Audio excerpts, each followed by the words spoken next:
The need for better user experiences continues to put functionality into the browser, and many backend services have become thinner and less complex as a result.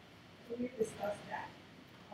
Next, we also discussed how organizations are continuing to mature in their use of cloud technology and the inevitable consequences and complexities that accompany this. Third, we also talked about the shift we're seeing in traditional lock everything down globally approach to a more nuanced, localized approach. So while we welcome this shift, we also want to talk about the tools and technology and automations that can ensure a better compliance.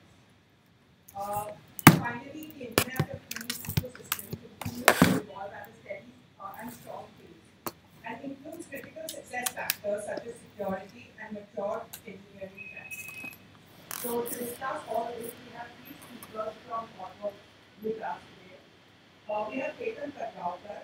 He's been a thought worker for over 11 years and he's worked on every ThoughtWorks product that has been shipped and some that haven't. He's been a developer on GoCD and open source continuous delivery server and also a member of the tech advisory board that puts together tech data. Then we have Bharani Subramaniam. With 18 years behind him in building applications, Bharani is a sponsor of various technologies. But his passion really lies in simplifying system design. He's currently the market tech principal for India and Europe and collaborates with other tech advisory boards on tech design. And finally, we have Sarat Kongara. He currently serves ThoughtWorks as a tech principal and has over 18 years of software development experience. Apart from his development expertise on the Mac, iOS, and Ruby-on-Rails platforms, he also brings to the table his knowledge regarding requirements analysis, systems integration, and software architecture. So I'll leave the floor to the speakers for our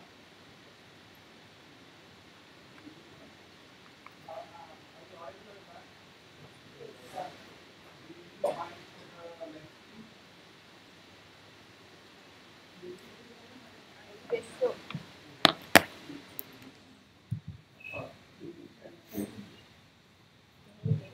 yes.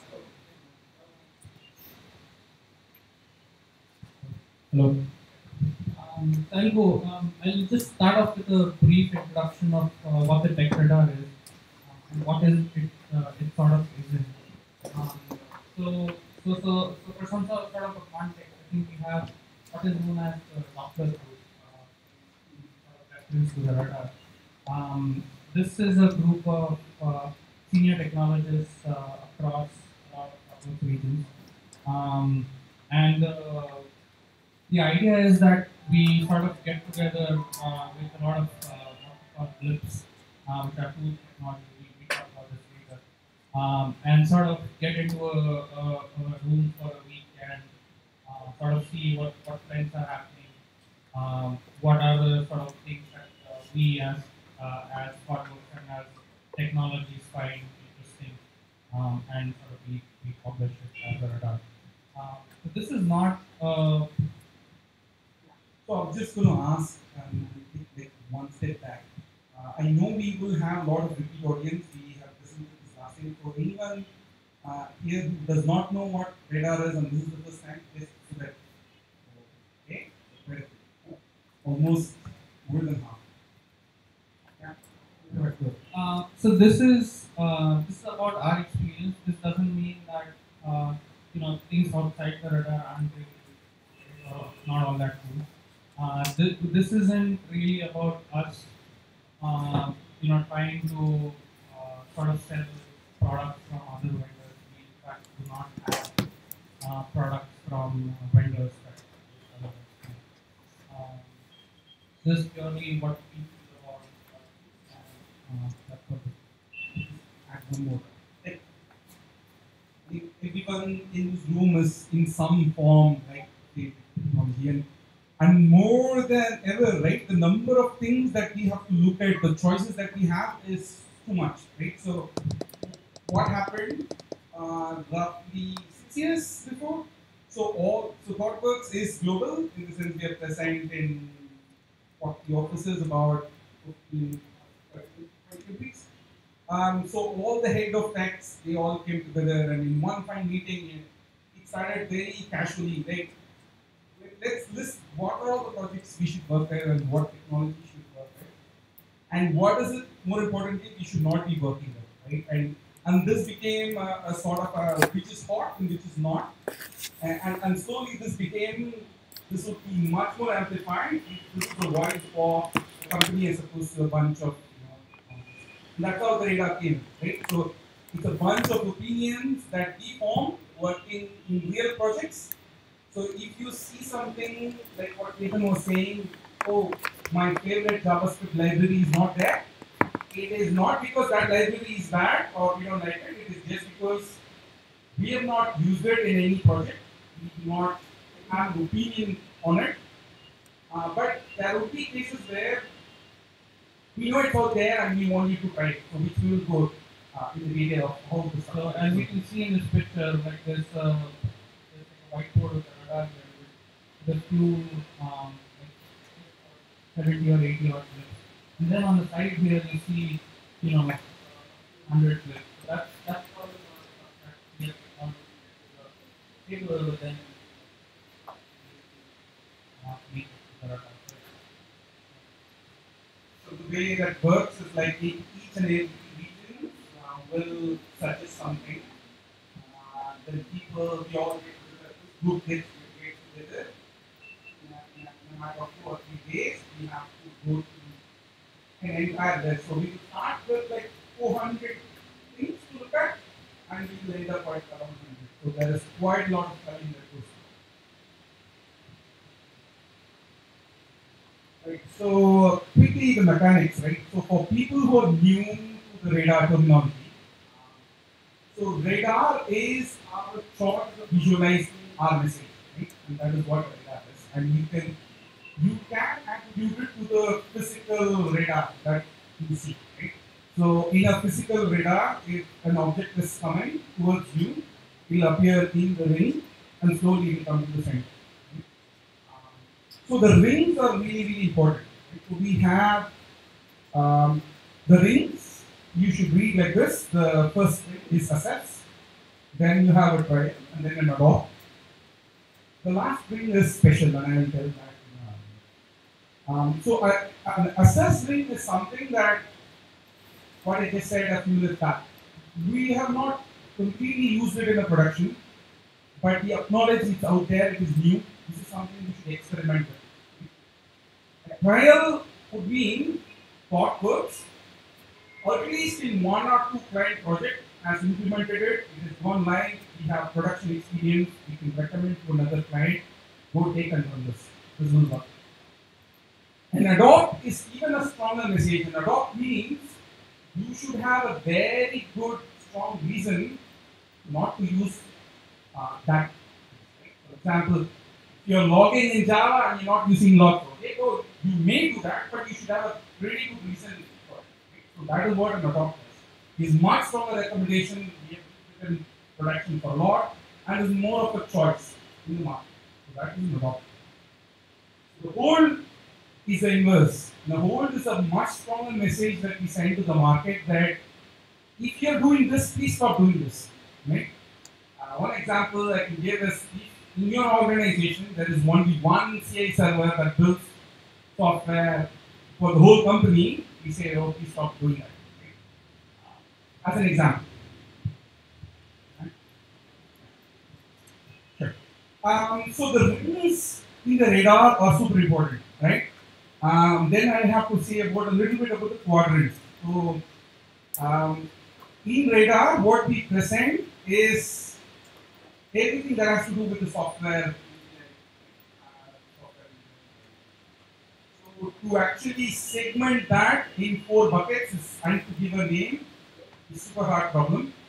So we tried our best and we stick with it. Right? Those 4 quadrants are techniques, platforms, tools, and languages. Sometimes we will have this ambiguity: is this a platform or is it a tool? Is it a framework or is it a tool? Right? We will just break the tie for whatever reason. So if you find the blip and if you are saying, oh, this is not a tool for me, this is a platform for me, I think that is okay. Right? the most important message is which ring it belongs to, right? That is a much stronger message that we say than which quadrant it belongs to. Right? We need to know. So with this context, we will, so the structure of the talk going forward is going to be, we're going to go to each and every quadrant. We have picked up few blips that would be interesting, so we'll be presenting that. So we'll cover quadrant by quadrant, blips by blips. And in the end, we would have some questions. So make this quite light. People will interact with you, so this is not like a one way. At the same time, we don't want to distract people. Techniques. I'll go first. Okay, so the first technique is, I believe, number 3 there. So architectural fitness function. This is right. So anyone in the audience want to take a stab? Like, what according to you is architecture when it comes to software? What is architecture?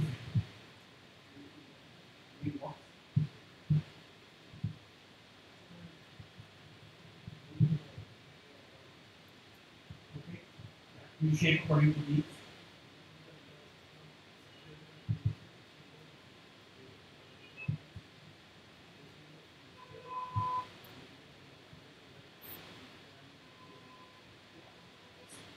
All right, in some form, right? So this is what makes architecture very, very hard.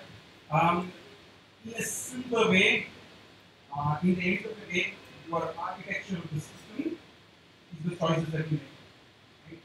In anything, when an architecture is a set of choices, someone makes. Right? And those choices are very important. So the fitness function, the name is derived from if you are from a evolutionary computing background, it is borrowed from that. So a fitness function would say that given this input, are you going positive, negative, or is it negative?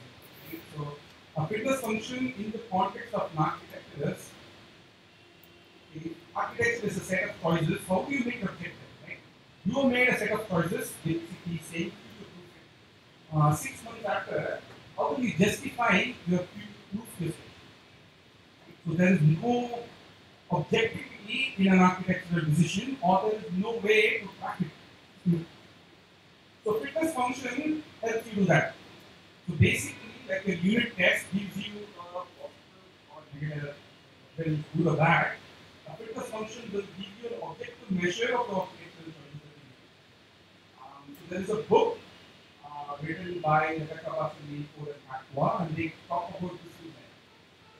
This is actually a game changer because we have not used tests at an architectural level, and this is the first time that is a technique that you can adopt if you want to preserve architectural integrity in your system.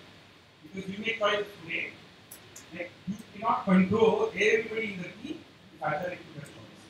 Unless it is automated, unless the print will break when you are making a decision that is a team starting. I'll go next. I'll talk a bit about chaos engineering. I think I secured engineering somewhere 90, 90. So, chaos and engineering, right? This is sort of a dichotomy of sorts. Right? When you talk about engineering, it's basically a sort of a discipline, some sort of a rigor that you follow in whatever process that you're working with. So chaos engineering is actually a very interesting sort of a thing that I guess Netflix brought up. So what they do is, or the technique basically talks about is systems these days. They're fairly complex. They're fairly distributed. Hundreds of microservices, or even in an SOA sort of an architecture, hundreds of services. Isn't really unheard of. Right? So how do you sort of make sure that your system behaves as expected when things don't actually work? Servers go down all the time, hard drives break, systems break down, run out of disk space. All these sort of issues do happen in production. So how do you sort of engineer your system to sort of be resilient to these sort of problems. In a lot of cases, I think everyone in this room will probably find familiar is in a massive system, one sort of a component breaks down, a service breaks down, the system sort of there's a cascading series of failures that happens, and the system sort of goes into a self-driven denial of service mode. Right? So an example could be, your logging server is down, right? Something catches an exception, that exception is being logged, but the logging server is down. So that sort of creates a cascading sort of a failure. So how do you sort of engineer your system to be resilient to this? So what chaos engineering talks about is all the things that can possibly break down, sort of simulate failures in that sense. Right? So you basically divide your infrastructure into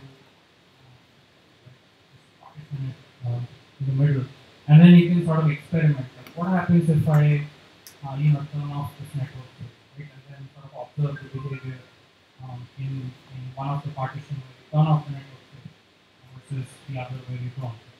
You can basically compare whatever metrics you want to compare: performance, throughput, latency, resiliency, and so on and so forth. You can keep doing that with every system. So the key idea is that you have to sort of partition and then sort of mesh it. The security chaos engineering sort of takes this a step forward. But I won't really talk too much about it. So it basically talks about how do you do chaos around security. What happens if someone breaks in, for example.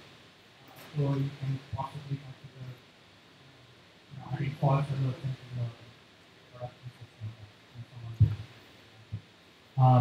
But I think there has to be some sort of balance between it, because if you get too many false positives, then this sort of dependency to this becomes out of simulation, not real person taking.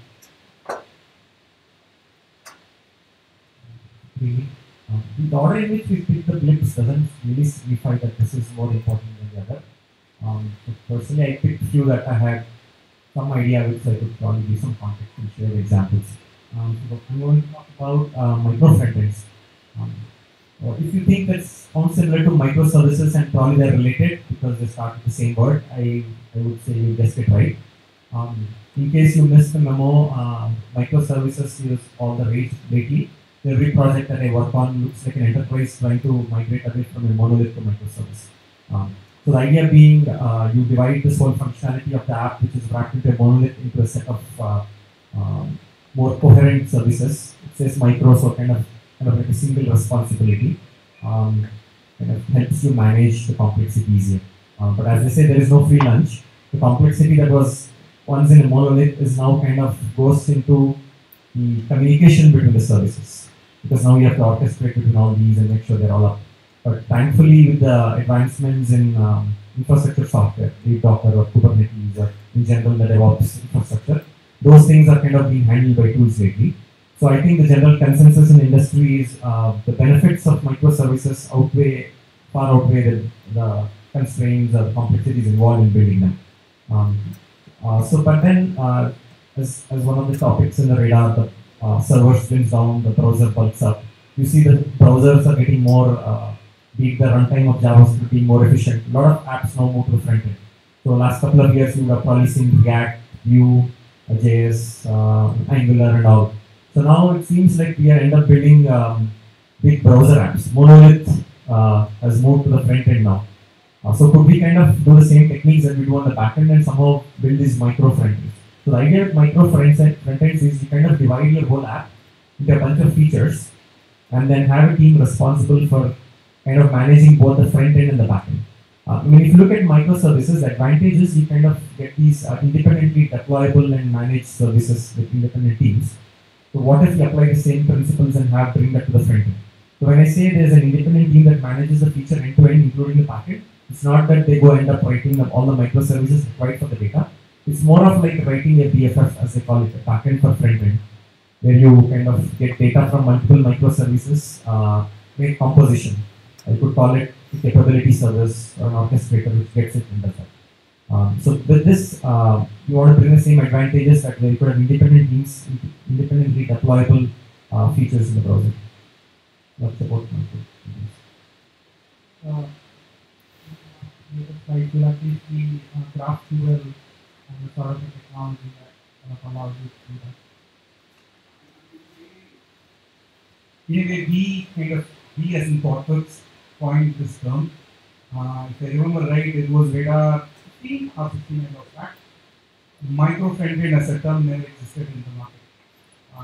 So the thought process was, you had a monolith, you solved it in the backend, and now every part of the monolith is in the middle. And you take it off. Right? That was the thought process, and then we came up with the word micro front-end.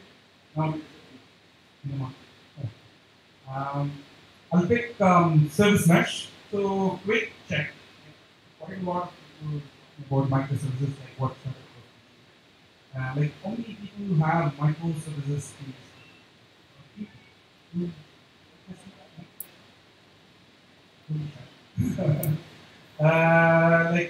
like just shout out how many number of services you have? Roughly around 10. Right? 400. Okay, it's like an auction. Anyone above 400. That's odd. It's common service. But that is not uncommon, right? I know 400 is still, I guess 400 is still a lot. Hundreds of services is not very odd, right? Let's put it that way. So what practically happens? One service will never know the existence of other service, or it is kind of hard. Right? I know there are projects out there just to do which service is calling what. So basically, this realization is happening. If you actually see the technique of breaking things up, happened. Right? Microservices came up, but all the support infrastructure started maturing very slowly. Right? This is how it works. Something gets on a hype cycle, and then the tooling catches up. So one of the tooling obviously is what is talking Docker, Kubernetes, all the infrastructure side. But there is interestingly something is also happening on like how do you manage this from the ops angle, right? If you have 400 services running, maybe there are actually 4 services, 100 instances. So how would I know which instance of the service B I should talk to? There are 10 instances. 9 of it is flooded with requests. Maybe there is one that is having a good SLA. Right? How will I know? Right? I'm a service that is following this service. You cannot predict this, you cannot put this in the configuration. You cannot just solve it with a discoverability. So all of this intelligent problem is now because if we have many instances, many small services. So this idea of a service mesh, where it makes the operation much simpler. You can cluster it, you can scale it, there is the sense of traceability, right? And one of the best techniques in the service mesh is a sidecar. Right? What is the sidecar? Let's say you want to run a service, you don't really run a service, you actually run 2 things, right? The main service that you write and a sort of a slim proxy.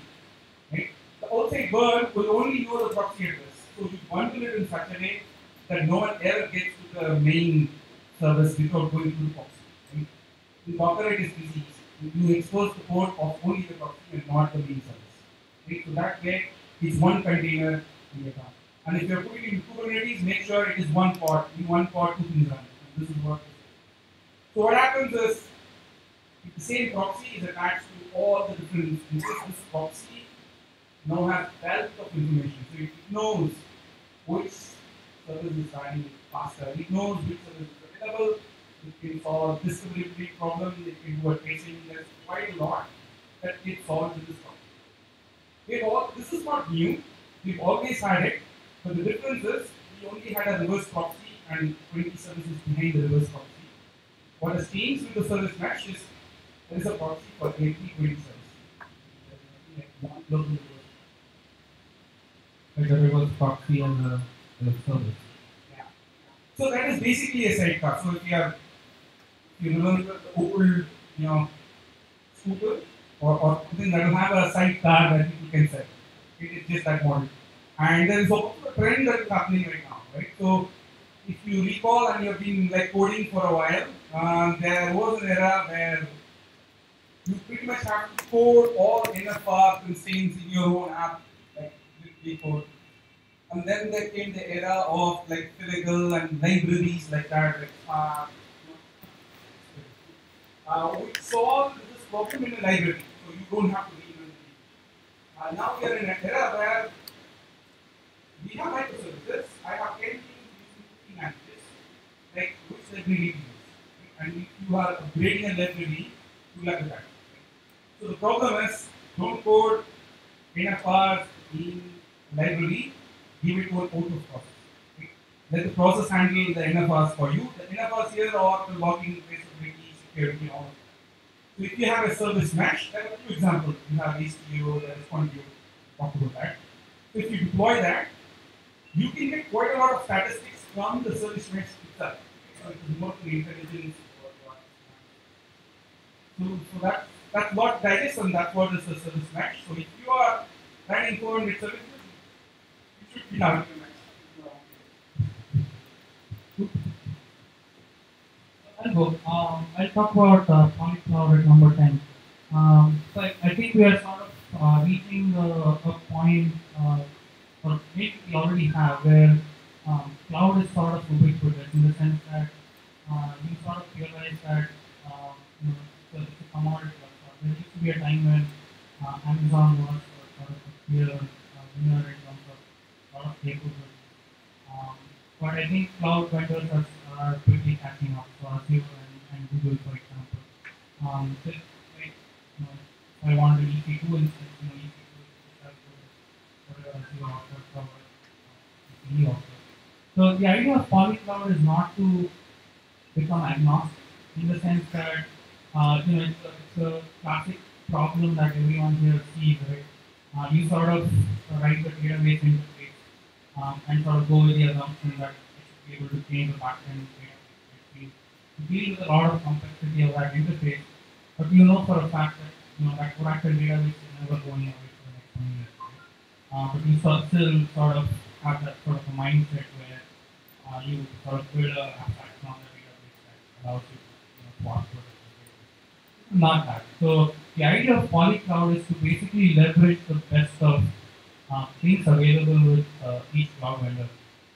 So an example could be Google's machine learning, right? So that's kind of where cloud vendors sort of distinguish from other competitors. So image processing from Microsoft or AI from Apple, from Google, sorry. So these are the sort of things where there's actually a difference between different cloud vendors, and sort of a case to be made that if your regular workload is on Amazon, then maybe some sort of machine learning AI sort of thing, you sort of push it off to Google Compute. Yeah, that's kind of what cloud is. It's not about writing an interface that's sitting on your app.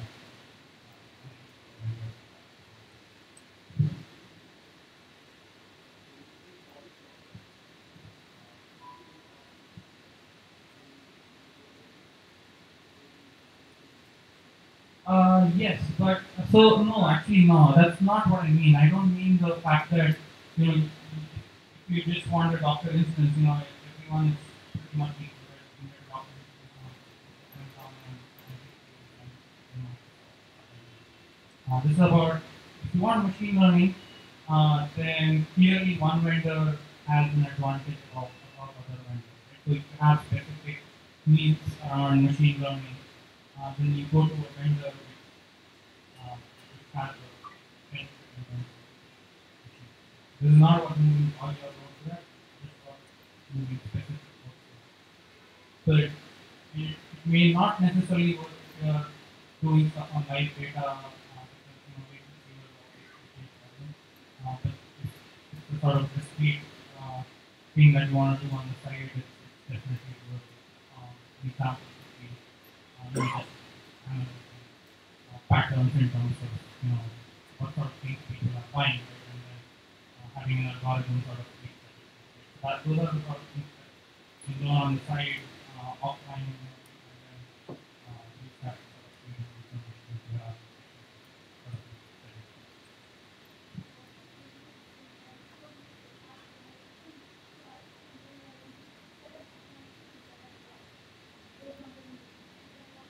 not based on the need, based on where a particular cloud vendor excels in.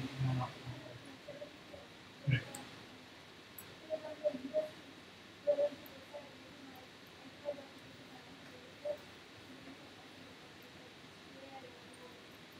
Yes, yes.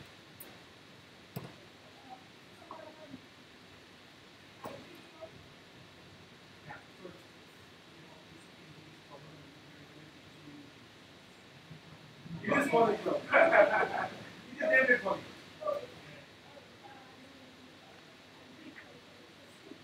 Yeah, but I think hybrid is kind of overloaded as well. So for a lot of people, hybrid is basically on-premise plus on EC2.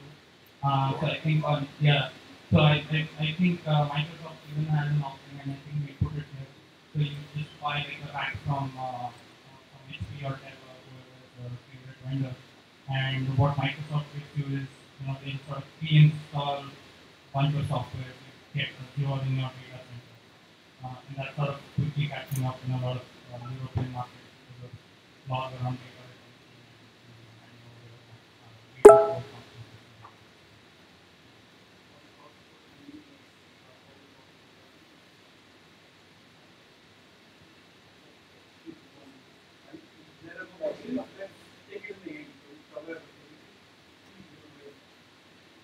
The one I'm going to talk about is the embedded mobile mocks. So this is something that came out of a project I worked earlier. So we were building a mobile app in the banking space, and you know how the machines are locked down. The laptops, even though you can take home, you can't kind of join any network. So the challenge in building mobile apps is the UI and stuff you could do in the app. At the end of the day, to get some meaningful work done, it needs to hit a server, the backend service to get some job done, the business logic. To test it, obviously, we kind of need to implement a mock service. And then implementing a mock service, kind of sending the request over the wire, there is a little delay. You want ideally test to be really fast, sub-second if possible. The other thing is every time you kind of implement a new feature, you have to go back to the mock server and add support for these newer endpoints and responses. So kind of to build and deploy the mock service again. And for some reason, you're not in the allowed network. Your mobile device is not on the network. It actually can't join any other network, and so it can't really hit the mock service. So the idea was, what if you could somehow embed the mocking request handler and response as part of your application? So one way to do that is depending on your networking library. So I think we are using Alamo Fire back then. You could configure, and there was some setting in the app when you launch it, you say, okay, connect to dev environment or embedded environment. So if that's the case, when you send a request, you kind of change the code so it doesn't really send out a mock service. Instead, looks up the URL pattern, matches with the pattern of the URL, and there's a JSON hard-coded stuff, JSON response that it sends back. So depending on the network library, you could use it to do that. That was then, but now there is actually, there's a new framework, an open source project called Mockify. It's a cross-platform embeddable mocking service. It's actually a framework for building HTTP servers. Kind of like you think of it as an SQLite database, like how you can have an embedded database. So Mockify is an embedded HTTP server. It's cross-platform. It works on iOS, Android, and macOS. It provides very simple APIs, so you could kind of include that. So one advantage of that is if you are building apps and as a demo app and you want to show it off, but it doesn't really have to connect to a server. You can talk to the embedded HTTP server to kind of simulate that. Other use obviously is this mock server for testing. You could makes it very easy to kind of create these request responses. So you can figure it out.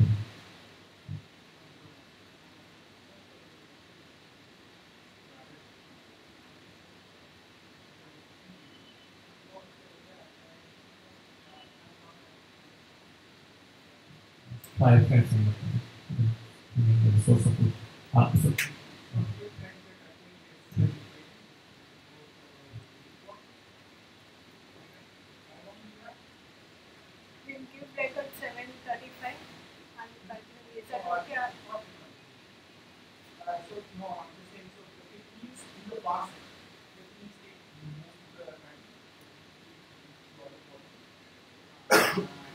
Let's come back to the day, but let's go to the next one.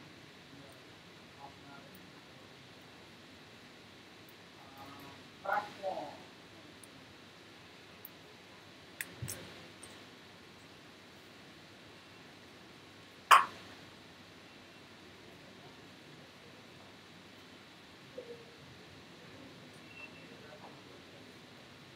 Okay, yeah.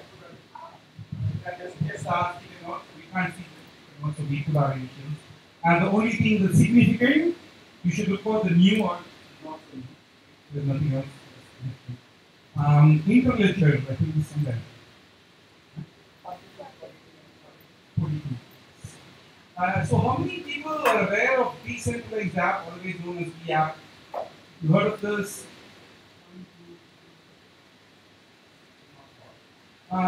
Basically the idea is if you have any kind of service and you host it, then you automatically become the sole owner or you have the final veto on what service you have to offer as opposed to, and no one else owns the data except you. As opposed to a decentralized network, where if Sarat wants to participate, he can create a node and host it. He will also have the same data that I have, right? Roughly, your blockchain is the first decentralized network. Now we have more of it. This created a problem. If I'm actually saying we are now in third generation of decentralized network, the first gen being blockchain. And Bitcoin was the only kind of a series app there on top of blockchain. And then that is predominantly due to, the kind of scripting support that was there in the first gen on top of blockchain was very limited. And then came Ethereum, and Ethereum gave a complete Turing machine. It gave a stack-based, VM for us to program and write smart contracts with solidity. That is the second generation. The third gen, you can think of Big Bang happened. I can't even list the number of software networks that is out there. Right? This is slowly becoming like your JavaScript library. Everyone wants to build a gen distributed ledger. To an extent, it is not even blockchain anymore. Right? People have. If you read about the underlying data structure, it is a linked list. So people have ditched the linked list and went into graphs. So you have a big problem that I'm heading towards. There was a time there is one network, one technology. You can transfer a cert in a decentralized fashion pretty easily. When Ethereum came on, you can have 2 or 3. There is a hard fork in the main network as well. So when you send an assert from one network to another network, there is no strategy. People have lost money literally.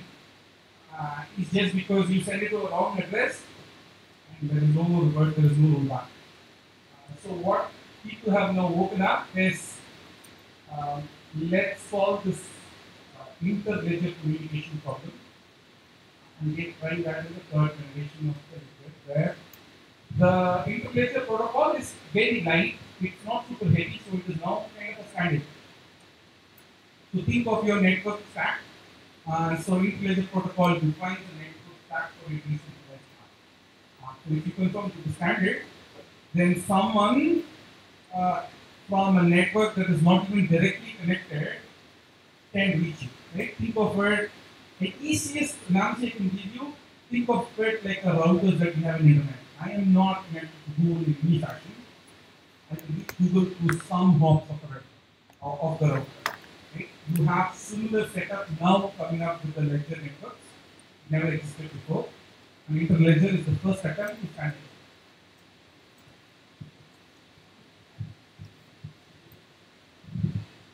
I'll talk quickly about Amazon Park at 35. So far, I think most commodity sort of thing on cloud vendors was the ability to get a virtual machine. Amazon was clearly the first one there in terms of being able to mass market it. Then they came up with this offering called Elastic Continuous Service. So the idea with ECS being that you sort of bring their own EC2 instance, install a ECS agent onto it, and from that point on, you can just ECS to sort of bring up and down Docker containers or tasks as we. So it was sort of like a very cheap orchestrator tool. AWS Fargate is a very recent entry. And what they've done is basically they've commoditized Docker itself. So you can basically say, I need a Docker instance with 2 gigabytes of RAM and 3 cores on it. You just get a Docker instance. You're not, getting an instance, installing stuff onto it, and then installing Docker. Basically, this is the specification I want, and here's my image to store under. So it's kind of interesting what you can do with it. It's definitely a bit more pricey. I think on a bigger scale, I think it's 2 times as expensive, depending on what sort of load you want to run and what sort of constraints you have.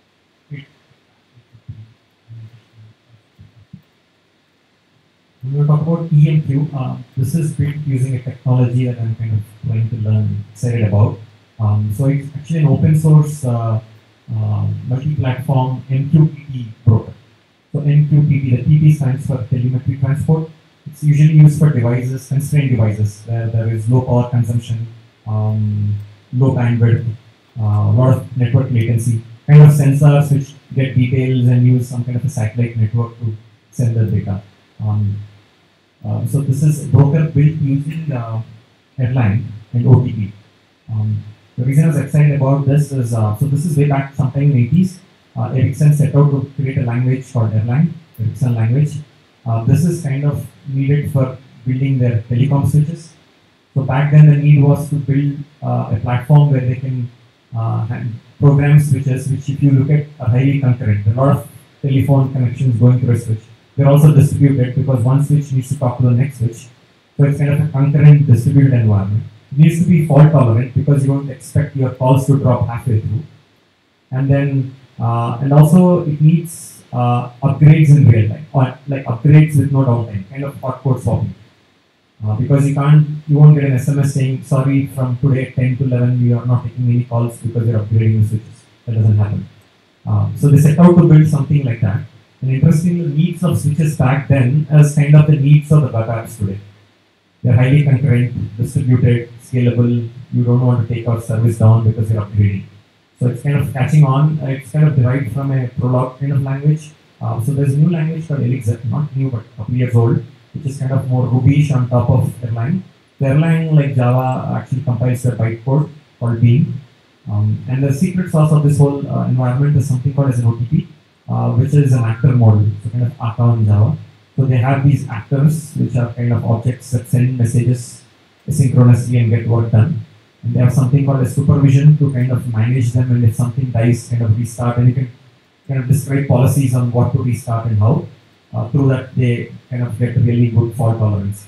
So people have claimed to have achieved 6 nines of reliability, which is kind of 99.9999 uptimes, which is kind of probably 6 or 9 nines of uptime, which is probably a few seconds and down every year, which is very impressive. So this is built on that. So obviously, it's very scalable. You can have so this is very useful in terms of an IoT world. There are a lot of devices connected all. So you could have lots of simultaneous concurrent connections. Very scalable. I will talk about the tech stack. So how many people kind of connect or manage collecting time series? Pretty much if you actually take a hard look on data archives, it's everything you want to know when to start. Like if you have like a very interesting things in your law and you want to behave and you know what happened. There is even a joke that I'm sure you should relate.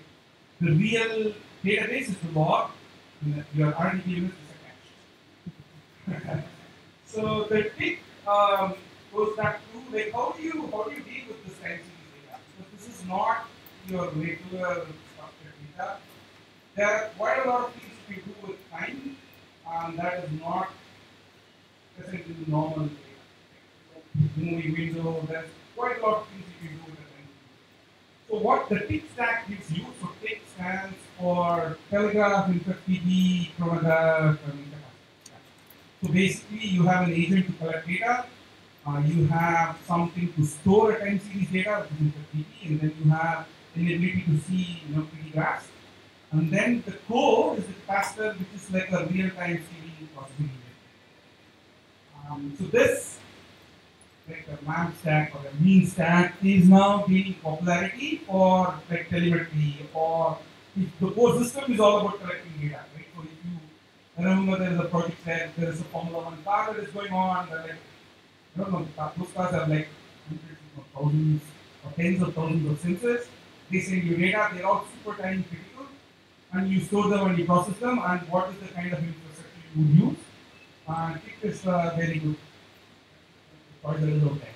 So our message is, go assess. This could be a really interesting thing. So that is it. We're doing something else. What more we have? Okay, peacock. Right.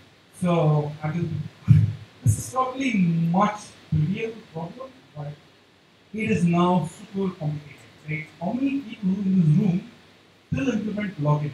Like implement login to your app. How many people build username, password, and use user management themselves in their VP? One, two people are even trying to put up the hands, right? We've gone past this, right? I mean, name a problem, we've had it, breaches, conformance, security, so we've given up, saying, oh, you know what? Except for C's enterprise, even they are not catching up, and that's the reason to develop. Most of the internet apps, you have the sign-in button, sign in with Facebook, sign in with Google. You have offloaded the whole problem to someone else to solve. And we had a technique and a standard emerge out of it. People have heard of OAuth 2? Yes, sure. So Peacock is an open source implementation, or rather an open source provider of both OAuth 2 and OpenID. So if you want to become, let's say your enterprise wants to do an OAuth 2 and OpenID Connect for the app that you're building, and you don't want to, let's say, connect to Google and make that happen. So you need to enterprise setup. You would have heard of Okta, which is free. And it is also like a SaaS model, right? You don't host up. If that is also a no-no, Peacock is a very good option. Right? Quite a lot of projects are now using it. You run it with very minimal configuration. You can get your authentication, authorization running for like hundreds of multiple users you have very easily. And there's quite a lot of flexibility in how you want to federate it. That is one enough.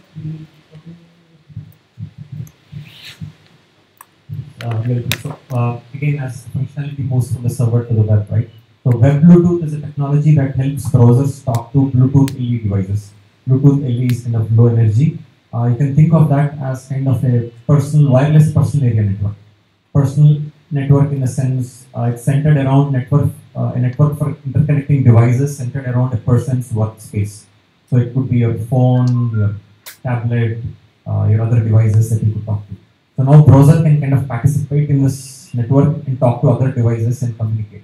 Earlier only native apps could actually kind of do that, and browsers were very restricted. So Chrome is the only browser that supports now. But I think apart from this web Bluetooth, there is also one other technology called physical web, where you have devices that beacons that kind of keep broadcasting the same message, which usually kind of like a URL. And you have a physical web compatible device, you can kind of get that message and kind of open the page, and then you could do kind of take actions from there. It's kind of like every physical thing you have could imagine it broadcasting something, and you could start interacting with it. So between the physical web and web Bluetooth, browsers would kind of now have more support with interacting with devices via Bluetooth.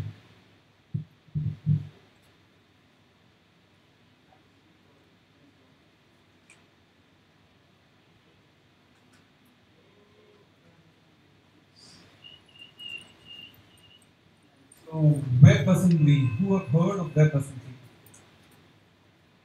One, two, okay, cool. Not okay. I think if there is one blip, I'm going to be super selfish. If you want to go read up, I mean, I would give that word to WebAssembly. Why?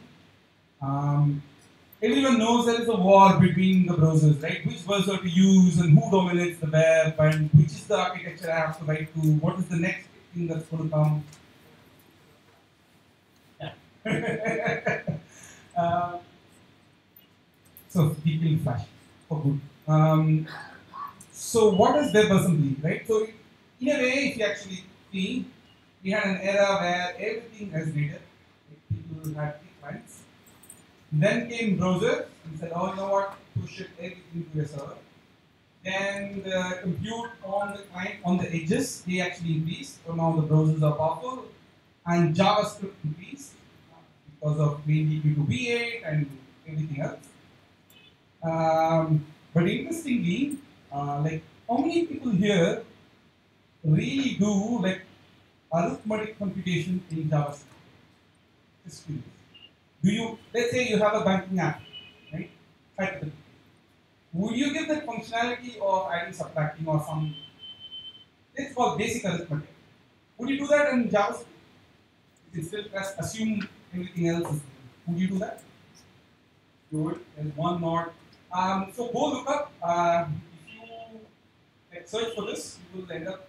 If you just say 5 plus 5 in JavaScript, time it will be super fast and it's not good. I mean, that's not a problem. The overhead is not a it's super negligible. But the call stack of what it takes for the interpreter to just add 2 integer is mind-blowingly complex. It will not even fit in the page. Basically, these are the overhead of the interpretation, even though it is JIT compile and all of that because of type inference and all that. So basically, what WebAssembly was doing is, okay, can we have a subset which is natively supported by the browser, does not go through all these overheads, right? So in a way, it is going, it is like a full circle. This is a standard, and no one can actually like the assembly is there for a reason. No one can like nowadays program an assembly by hand. So no one would actually program in WebAssembly. It's more of a compiler target, right? So you pick a language of your choice. If your compiler backend supports WebAssembly, then there is no overhead of running that in the browser. Right? That is the vision. Right? And what Firefox has done, which is super smart, is convince rest of the browser community to adopt. So it is no longer an experiment from Firefox. The history is there is a precursor to WebAssembly called ASM.js. That experiment was successful. They started WebAssembly. They convinced all other vendors to make this standard. So if you're doing a very serious browser side computation, rendering, and all of that, WebAssembly would be a target. And at the big early adopters or like game, they had a huge C++ code base. There's an XMAS written, compiler that will compile to WebAssembly. Your game is now in the browser. This is what it made. Obviously, you can do that in Rust and other other programming languages are catching up to target. This is going to be the next big thing that everybody is waiting on because this opens up a lot of possibilities. And there is also a JIT that is now coming up for WebAssembly. So even though your app is going to be super big, the WebAssembly will be super compact, but even that is going to be JIT compiled. So your app will start loading instantly in your browser. It's a very big NIC standard. At this point of time, it is very alpha-ish right now. Right? So that's why we are putting something new.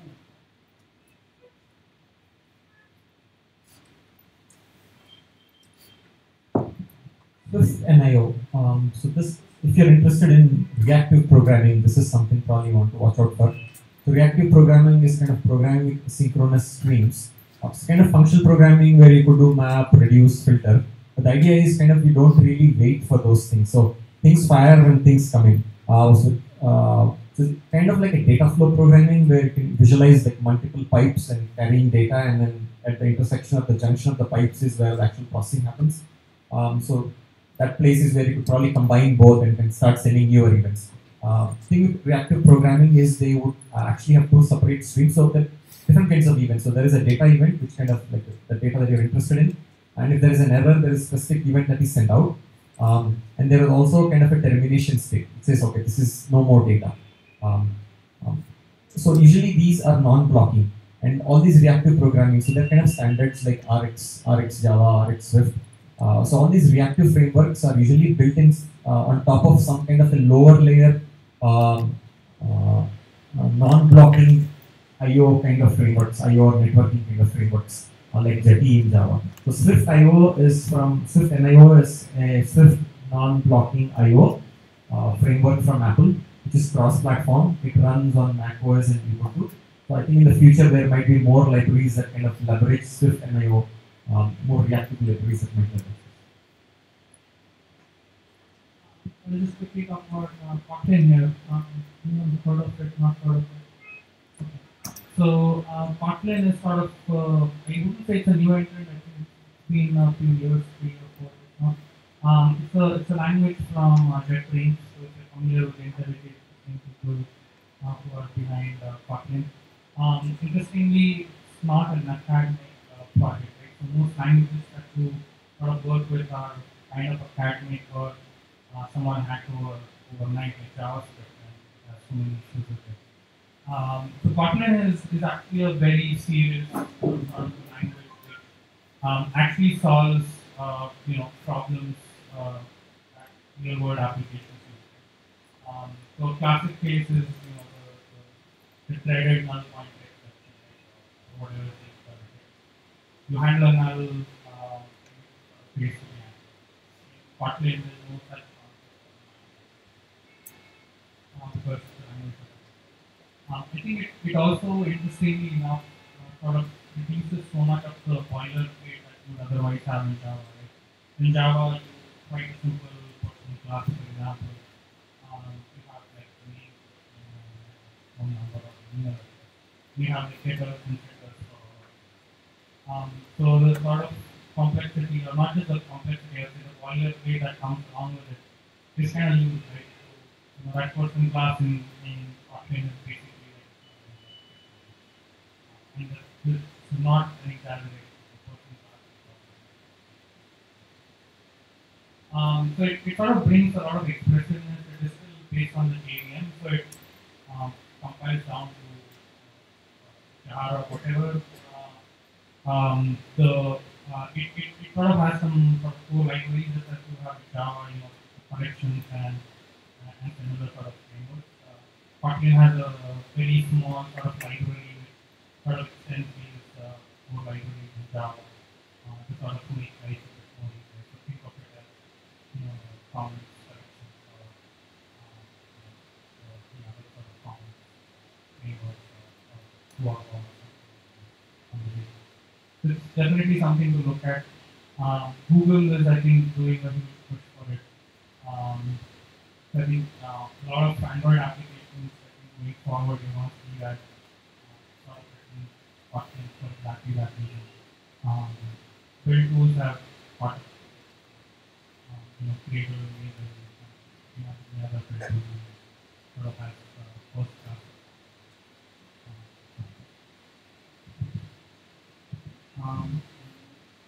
So the next one is number 86. So I did touch upon the whole decentralized nature. Even in the second generation, if you remember, where you can write smart contracts, program in a decentralized network.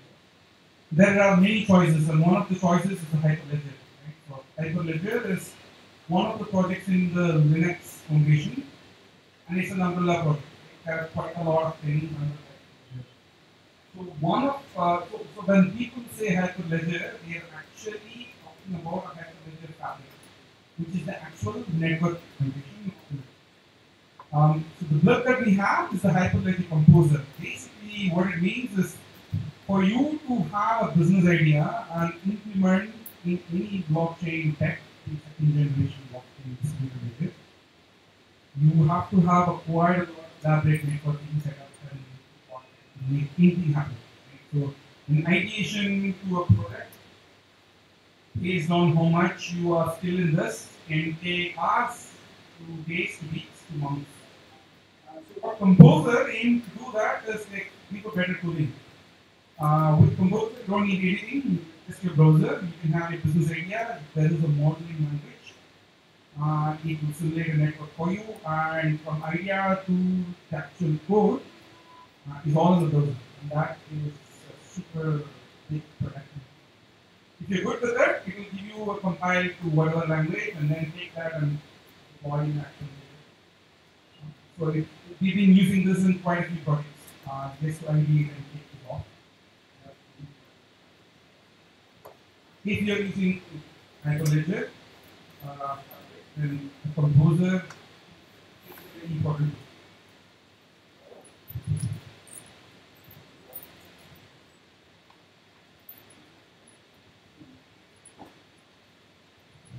GoBot. This is interesting. So it's actually a framework for programming robotics, physical devices, and IoT devices. It compiles Golang to native metal. The good thing going for that is it actually supports 35 odd platforms, so from Raspberry Pi to Ketan board, whatever you name it, you have it. And then it has interfaces with a lot of other peripherals. So if you like Golang and you want to play with robotics and stuff, this is the tool to go. It also comes with nice REST APIs to kind of configure monitor devices. Also has a React front end to configure things. It also comes with a command line tool to update the firmware on devices. So it's, the whole ecosystem is nice. So if you like Golang, I think this is probably something you could probably play with.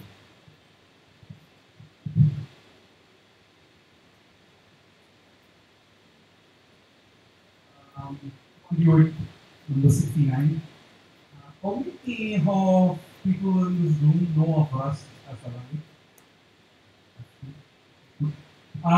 So Rust is a new, not say new thing, what, 3-4 years now, maybe more. It's a language from Firefox, right? So basically, Firefox is working on the next killer browser engine. I don't think so. Any other vendor has fundamentally changed the engine in a while. Right? I think Microsoft did with Chrome not so recently. Firefox has been working on server project for a while now. Maybe Google has worked specifically, but we don't know. So the interesting thing is to build server, like you can relate it to how people did for Unix, right? To build the OS, they invented the language C, right? Firefox is doing the same tradition. It felt the choice of a system language.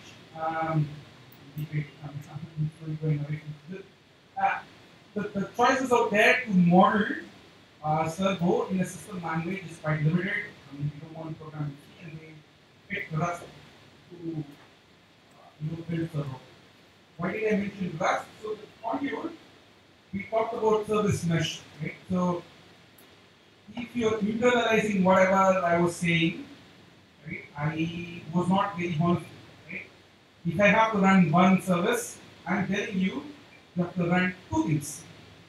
And it's okay if I'm running 10 services, but it's like a friend out there who has 400 services, you're now running 800 processes, assuming one service is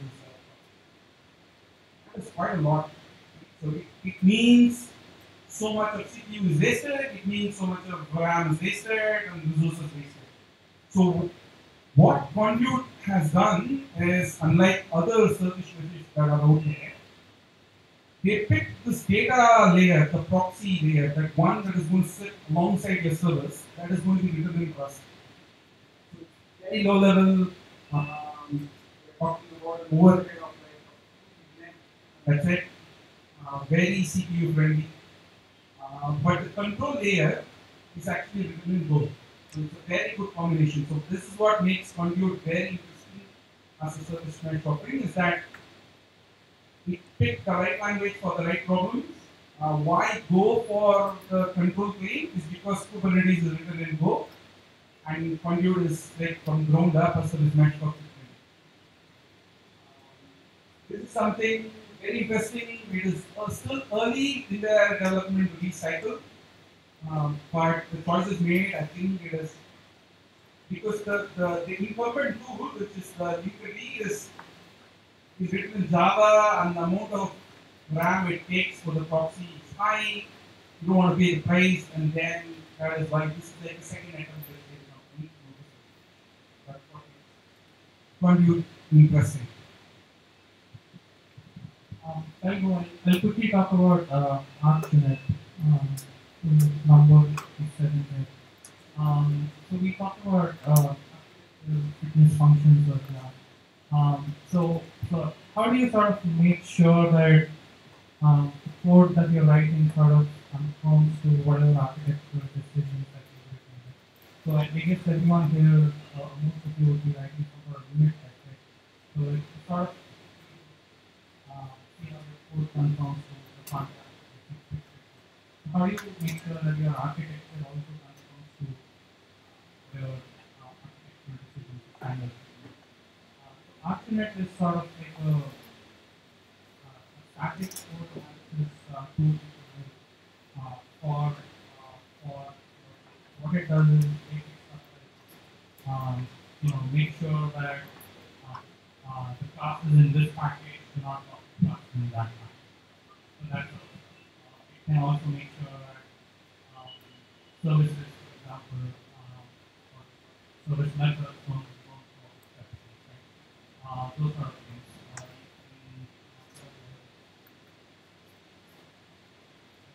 Yeah, so think of all your textile things that Excel also breaks, but you want to do something even more complicated. Since you want to that in so the book apparently has a website called Building Industry Architecture. And in that you will find quite a lot of fitness function examples. So if you're interested what a fitness function is, for the problem that you're working, you go through that. And some of them can be modeled in architecture. Our DSL is quite a simple DSL right architecture constraints on architecture and I can sort of make sure code conforms to that. Well, so SonarQube is different. Like what it is a server that aggregates statistics over a period of time. So you can basically plug in the JUnit report into it or PMD or text file sort of thing, sort of capture over time. So you can possibly plug this into SonarQube as well. This is not that. This is like a standard. It depends on what is something that helps you automate your dependency updates. This is one of those jobs that nobody wants to do. So it's like somebody's free, then probably ask them, hey, look at all our dependencies and see if we need to upgrade. Or if there is a security vulnerability and then we need to update. So this is kind of like a thankless job, like nobody wants to do in this chore and kind of machines are good at this, they're supposed to do it. The cool thing with Dependabot is kind of integrates with your GitHub repository. It actually keeps track of our dependencies, and whenever it finds a new release, which kind of, and then it actually raises a PR. Within the PR, it actually puts the release logs and change logs. You could actually review them, and you can even set up your CI such that if the tests actually pass, it doesn't break your existing contracts, you could actually merge that into your branch. So it's quite useful to automate your dependencies.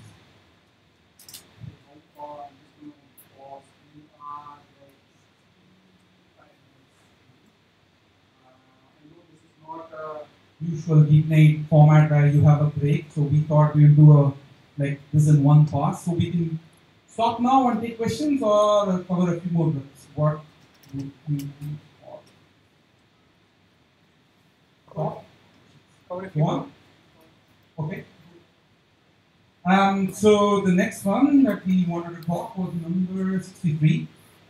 So I'm pretty sure most of us would have discussed this, yes, or some point of time. Like how many of you have multi-master courses? So none. I'm not surprised. So if you want to have some kind of a high availability Postgres, it's super hard to do. The PG. So there are tools out there which claim to solve this problem, but if you Before Patroni, if you set it up, if things work well, then it's okay. But if it starts failing, this is the nightmare scenario. When you have multi-master push. So what Patroni tries to solve or has solved is it gives you a template, because in high availability there are like tens and tens of configurations that you can control, and a DBA would tell you that this is never a trivial task. So instead of solving everything for you, it gives you a template for you to choose what configuration you want. Right? And we have been running with Patroni. We've had other things. We have been running with Patroni in a production system, which is in serious retail business in a large, I can say that, using Patroni. Right? And we really do not even have hardcore DBAs. So this has solved a lot of pain for us. So if you are having Postgres and you want to set up high availability, and you do not have like a very high skilled Postgres DBA,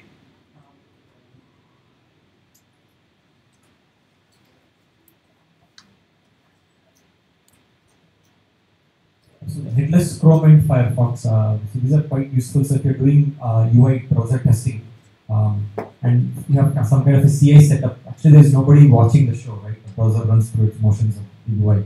So it's ideally, if you want to run it headless, then there is no rendering, there is no load on the GPU, it's much faster. Last couple, I think Chrome started headless first, and then lately Firefox also added support for it. Chrome actually has a tool called Puppeteer, which helps you kind of script this. So kind of visit a URL, fill in a form, click a button, do all that stuff. Just because it's headless, you don't have to worry. You still get all the benefits of actually taking a screenshot if it fails, convert to a PDF, auto submit a form. So all those facilities are still there. So probably it does kind of some kind of like in-memory document presentation, and when you actually need that, it kind of renders that with PDF. So it's quite useful.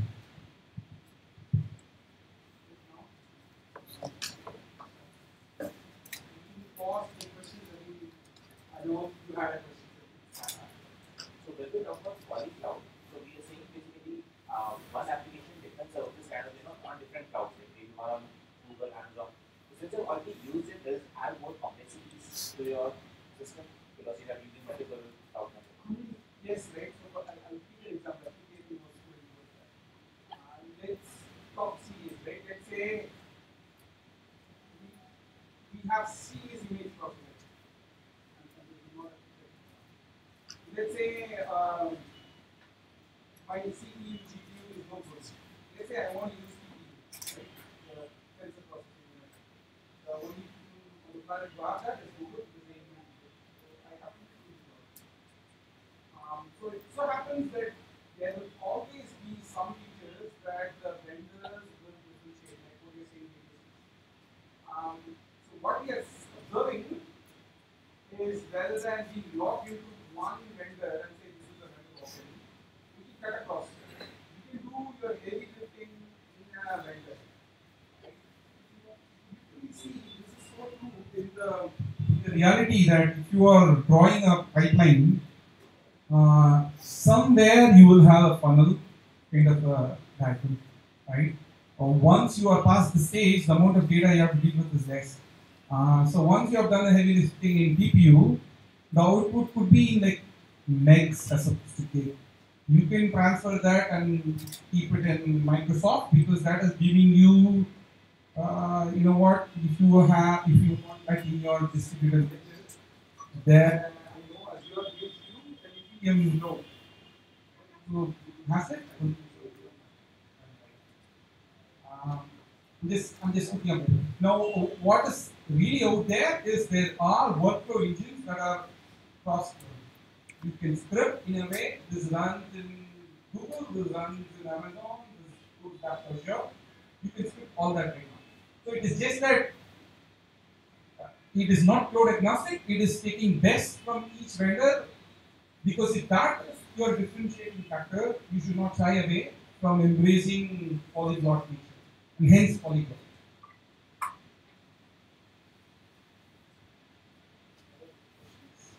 How about like the monitoring aspect, something like the timeline in the Chrome, right? So from the user interface to the backend service and the DB or whatever, the backend.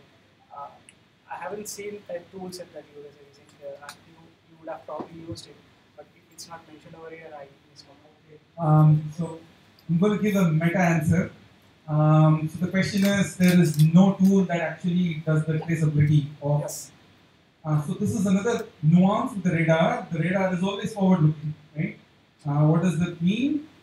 If you do not see a blip, that doesn't mean this is not important. The blip over time, we have to fade it because the radar has, it is actually printed. You are holding a copy. There are only so many things you can put in a page. We have a constraint of like 100. So the next time, something will disappear. So I would encourage you to use the online version. If you have to search, you would find quite a lot of blips. So open tracing is one. What else was there? Yeah. So basically, this is the service mesh technology. Right? The vendor name is not coming, but open tracing is the technique or the standard where you can track from the request all the way to the response, wherever it actually moves. I think New Relic does that as well. So I think New Relic, if you install, it sort of explains in your application. It's a jar that you drop in a dependency or a Node.js library that you package along with that.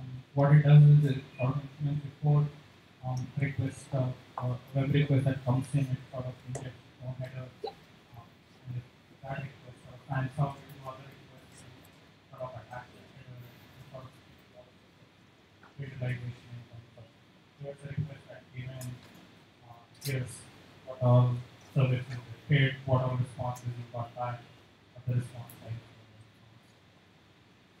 I mean, there's other tools like New Relic is very expensive. And I would strongly suggest there is a search button in our radar page that has quite a lot of history to it. Right?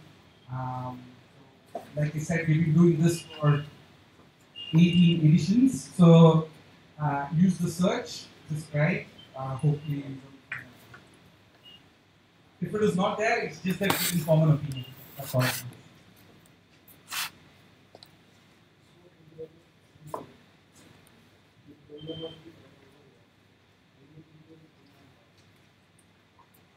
I don't think there will be that situation because I think most browser vendors have sort of figured that there's no point in doing a one-up partnership or over other browsers. They've sort of gotten to a point where standardization is sort of becoming the norm. So WebAssembly is in fact a WBC standard or a draft. So it's only a matter of time before browser vendors ship it, but I don't believe there will be a sort of a native extension or Nine or a native extension of Firefox or Chrome. In fact, I wouldn't want it, right? I mean, I wouldn't want one browser to dominate over it. That's the last thing you want. Yeah, it also hurts browser vendors in some ways, right? So I mean, 10 years ago, you would basically write JavaScript which is, if this is I can do something, if it's Firefox, then do something else. That sort of went away a while ago. I think JavaScript sort of got standardized mostly. Then I think we had the same sort of a thing with CSS. So CSS3 when it came out, it was still a draft, and you use vendor prefixes for everything.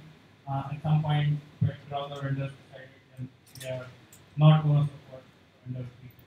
If you are still writing vendor prefixes today for modern services, so I think we're seeing a trend where vendor recognizes that doing something better than other browser vendors. Only want to break those.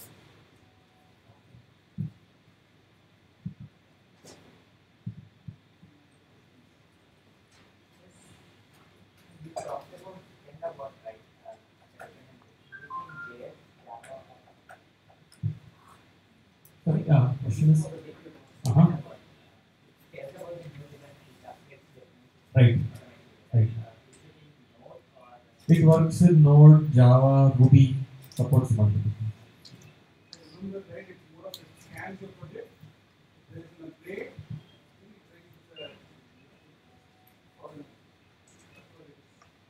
I think it supports most languages. So anywhere you're using some sort of a packaging or a dependency manager, Ruby gems, Node package based on.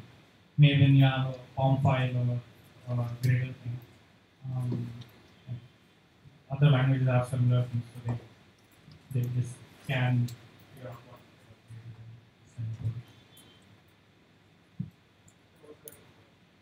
So do you have any thought or recommendations on AR, VR software which is coming on, which is now coming on mobile, and do you have any tools or recommendations for that? Yeah, I think you have some on the radar. I think if you just search, you'll. So, yeah. So what we actually covered over the past 70 minutes or so, or the blips, basically each little tiny circle or the triangle that you see. What we also, like the audience for the blips are the practitioners, right? So, but if you are a slightly above, if you're a director or a CXO, they may or may not be interested in all of this. So, over a period of time, we realized, okay, maybe we should give them a theme, right? So the theme reflects the blips that we have in the regard. One of the theme of 16 or 15th edition is on AR/VR. So you could, if you go look up the 15th or 16th edition, we had quite a lot of AR/VR. Just that we have moved on, or we need more space to move on.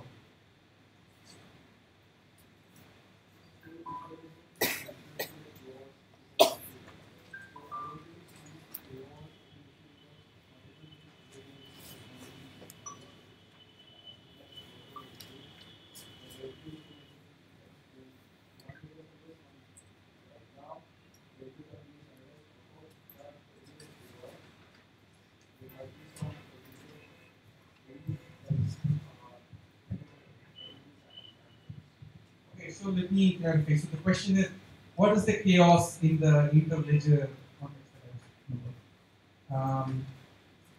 Imagine you want to send money to your friend, and all you have is the account. The account is an account, and it's a very big number. And you're sending. Oh, you didn't ask which network that account belongs to. Good luck. The money is gone. A lot of people have lost it. This is one mistake. There is no standard, no way before interledger to kind of consistently practice. So to read up on the context behind why interledger is important.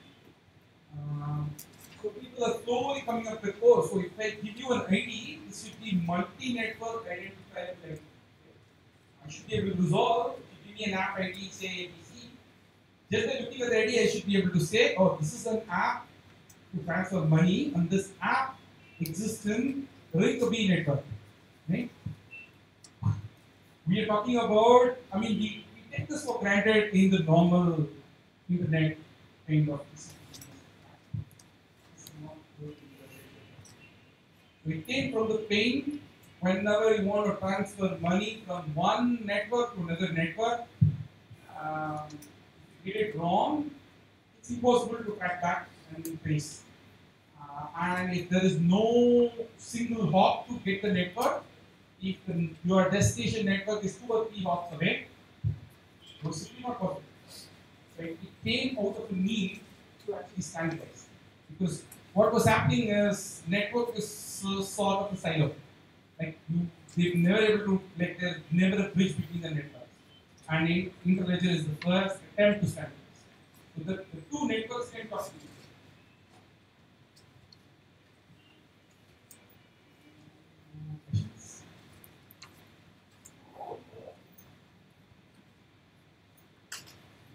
other. Good. Thank you.